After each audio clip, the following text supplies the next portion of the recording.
Hello everyone, I hope you all are doing good. तो जैसे कि आप मेरा स्क्रीन देख पा रहे हो, मैंने आज जो वीडियो बनाया है वो है प्रीपोजिशन क्या होता है, प्रीपोजिशन के बारे में वीडियो बनाया है। कुछ एग्जांपल्स भी बताऊंगा उसके बारे में, और फिर उसके टाइप्स भी बताऊंगा आपको। तो डायरेक्टली आते हैं अपने कंटेंट पे, जो भी आज सब्जेक्ट हम लोगों ने चूज किया है। तो प्रीपोजिशन मैंने यहाँ पे डिफाइन किया है, जिसकी it is a word that shows the relationship between a noun और pronoun and other words in a sentence. It often indicates location, direction, time, or the relationship between different element in a sentence. It means what?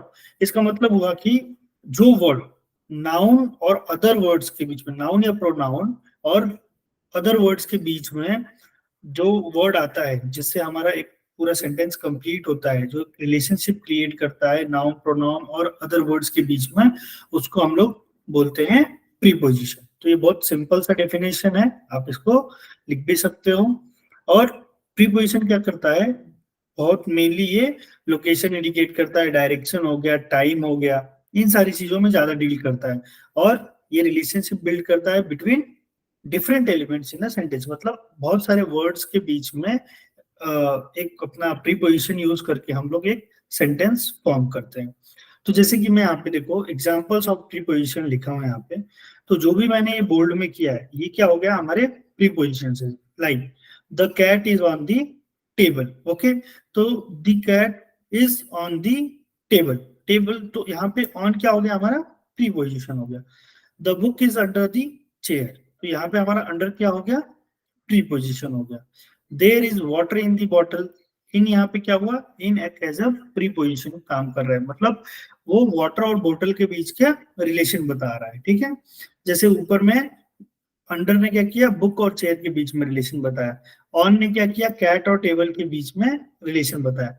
एक और example यहाँ पे देखते हैं, the bird is flying above the clouds, मतलब bird कहाँ पे fly कर रहा है, क्लाउड के ऊपर। मतलब अबव ने क्या किया यहाँ पे, दो पूरे सेंटेंस के बीच का, मतलब बर्ड और क्लाउड्स के बीच का जो भी अपना रिलेशन था वो बिल्ड किया।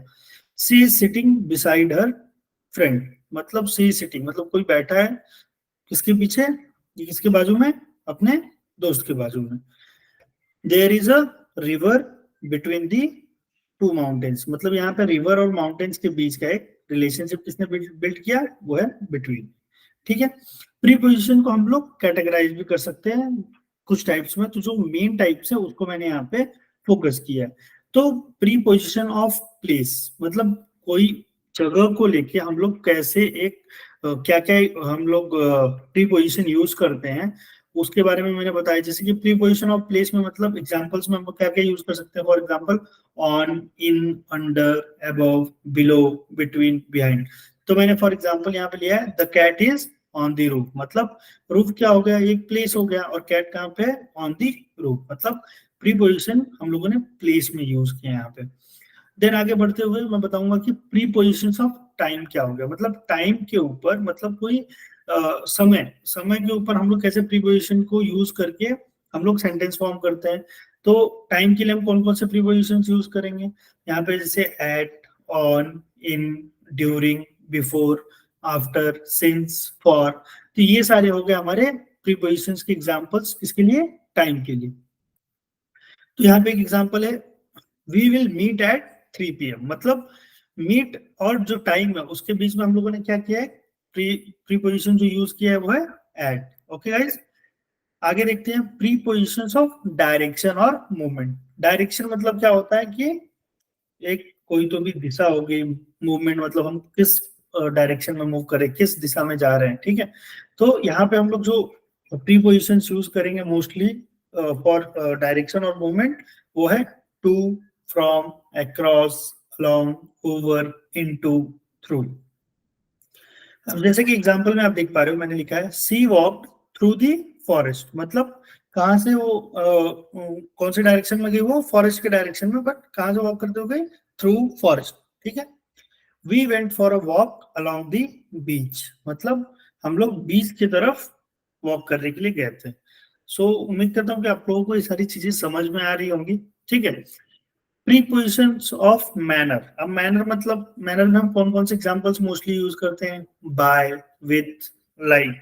तो मैंने एग्जांपल के तौर पे यहाँ पे लिया है the painting was done by an artist. Means what, मैंने ये इंडिकेट किया ये प्रीपोजिशन यूज करके कि आर्टिस्ट ने ये पेंट बनाया है। और एक लास्ट हमारा जो प्रीपोजिशन है वो है prepositions of purpose.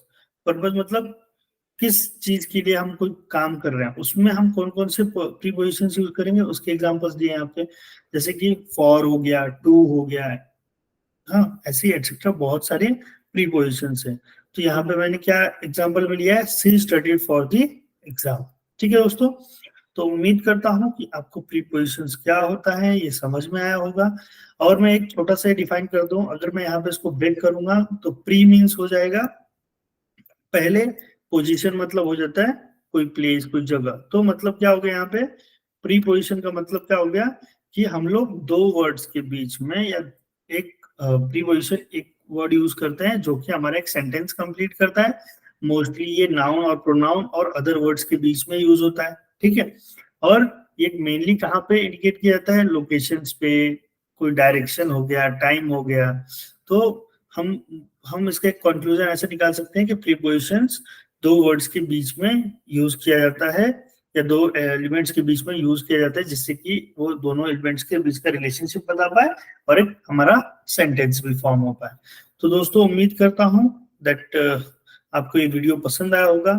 If you want me to create some more videos on such type of contents topics, so you can comment, you can tell me, you can put your feedbacks or reviews in the comment box. I am here to provide you the videos on those contents on whatever your demand is. Or if you feel that you need to contact me, you can contact me on this contact number. I'm always available for you and I'm here to create the videos, spread knowledge between you. मैं चाहता हूं कि आप लोग जितना easily English में बात कर पाए, तो इसलिए मैं क्या करता हूँ छोटे छोटे एग्जांपल्स, बहुत बेसिक लेवल के एग्जांपल्स लेता हूँ जिससे आपको समझ में आए कि हम लोग कहाँ पे प्रीपोजिशंस यूज करेंगे, कहाँ पे कंजक्शन यूज करेंगे। तो वो जो भी ग्रामर्स का हम लोग मिस्टेक करते हैं व्हाइल स्पीकिंग, ये सारी चीजें आपको क्लियरली समझ में आए, इसलिए मैं बेसिक्स एग्जांपल से स्टार्ट करता हूँ। और मैं बताना चाहता हूँ कि मैंने इंग्लिश स्पोकन इंग्लिश के लिए और बहुत सारी वीडियोस बनाई हैं। उम्मीद करता हूँ कि आपको पसंद आया होगा। अगर आपने अब तक नहीं देखा है तो प्लीज जाएं और देखें और अपना जो भी फीडबैक है हमें जरूर शेयर करें। So thank you so much guys for watching this video. Will meet again with some new content with some new topic. Thank you so much.